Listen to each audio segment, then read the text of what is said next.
Assalamualaikum warahmatullahi wabarakatuh. Perkenalkan, nama saya Muhammad Rafiq Hadi, NIM E20193137. Baik, di sini saya akan menanggapi beberapa video dari teman-teman AKS 3, akuntansi syariah 3 untuk memenuhi tugas UAS ekonomi makro Islam. Baik, yang pertama di sini saya akan mengambil dari punya Mbak Badriah dengan judul keseimbangan AD/AS. Nah, apa itu AD/AS? Baik, saya akan menjelaskan. Agregat demand atau AD yang dimaksud dengan permintaan agregat didefinisikan sebagai tingkat pengeluaran nasional yang akan dilakukan dalam perekonomian pada berbagai tingkat harga yang meliputi pembelanjaan konsumen, produsen, pemerintah, dan suatu tahun tertentu. Jadi permintaan adalah permintaan kebutuhan baik itu rumah tangga, konsumen maupun pemerintah, dan juga pemerintah. Maka pengeluaran agregat menggambarkan tentang hubungan antara pengeluaran dengan pendapatan nasional. Sedangkan pemasaran agregat atau agregat supply AS atau juga disebut dengan sisi penawaran yang dioptifisikan sebagai penawaran barang dan jasa yang dilakukan oleh perusahaan-perusahaan dalam suatu negara. Jadi barang dan jasa yang diproduksi oleh perusahaan-perusahaan yang ditawarkan kepada pasar baik sama tangga, konsumen maupun pemerintah dalam analisis AD/AS. Nah, ciri penawaran, maka agregat dibaitkan dengan tingkat harga berupa AS menerangkan tentang pendapatan nasional yang akan diwujudkan perusahaan-perusahaan pada berbagai tingkat harga. Jadi berdasarkan penjelasan yang sudah saya jelaskan tadi, dapat disimpulkan bahwa analisis AD dan AS atau pemerintah dan penawaran merupakan analisis keseimbangan ekonomi negara dalam keadaan harga yang mengalami perubahan yang nantinya akan berlaku untuk berbagai harga, baik ketika harga itu naik maupun harga itu menurun. Nah, analisis keseimbangan pendapatan nasional merupakan analisis penentuan kegiatan ekonomi negara yang kita kenal dengan analisis Keynesian sederhana atau simple. Keynesian atau analisis ini dijuluki demikian oleh tokoh-tokoh dari pemikiran tersebut, dikembangkan oleh seorang ahli ekonomi Inggris yaitu Maynard Keynes dalam bukunya The Keynesian Theory of Payment in Tasman, dan dia memperhatikan pesanan ruang dan suku hubungan dalam penentuan kegiatan ekonomi. Nah, baik, selanjutnya yaitu ke materi yang kedua tentang teori tabungan dan investasi dalam ekonomi Islam. Nah, pengertian teori tabungan yang pertama. Teori tabungan dalam konvensional tabungan yaitu bagian dari pendapatan yang telah disimpan atau tidak dibelanjakan. Yang kedua, teori tabungan dalam Islam merupakan hasil atau respon terhadap prinsip ekonomi Islam dan nilai moral Islam. Prinsip ekonomi Islam dan nilai moral Islam menunjukkan bahwa manusia harus hidup hemat dan tidak boros.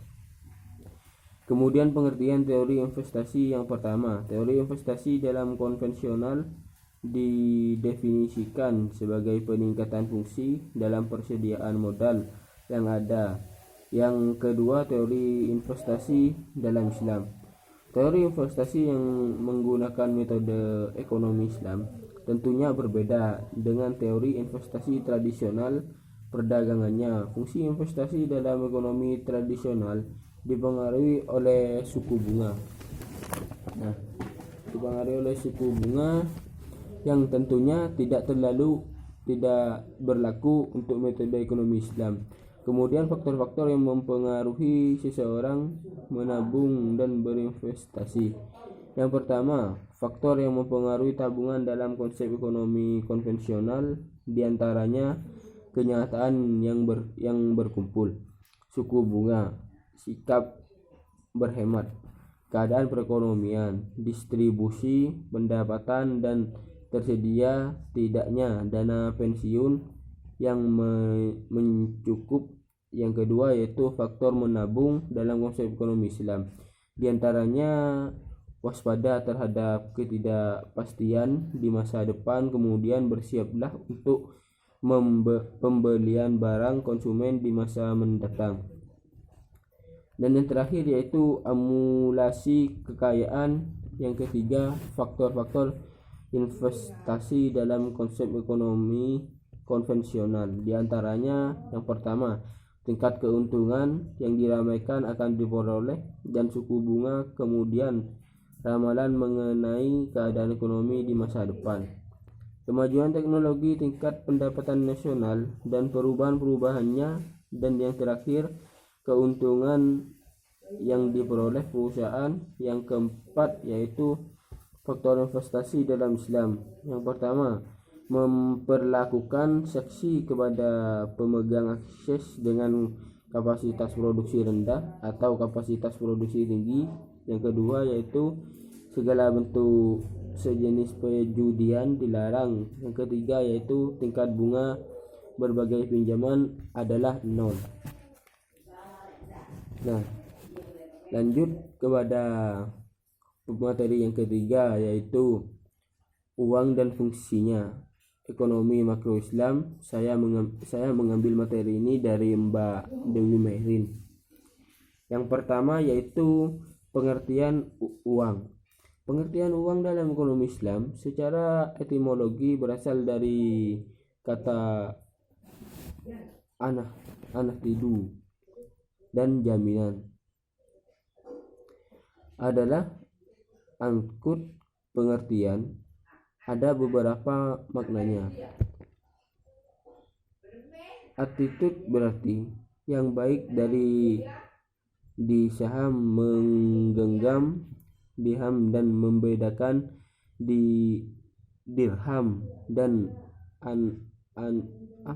anatidud juga berarti tunai.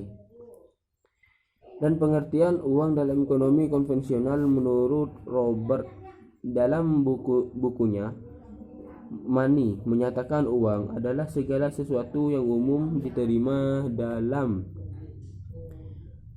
pembayaran barang, sedangkan menurut Rexer dalam bukunya Modern Keybat menyatakan uang adalah segala sesuatu yang umum diterima sebagai pembagian uang menurut Asibigau dalam bukunya The Plane of Money menyatakan bahwa uang adalah segala sesuatu yang umum dipergunakan sebagai alat tukar.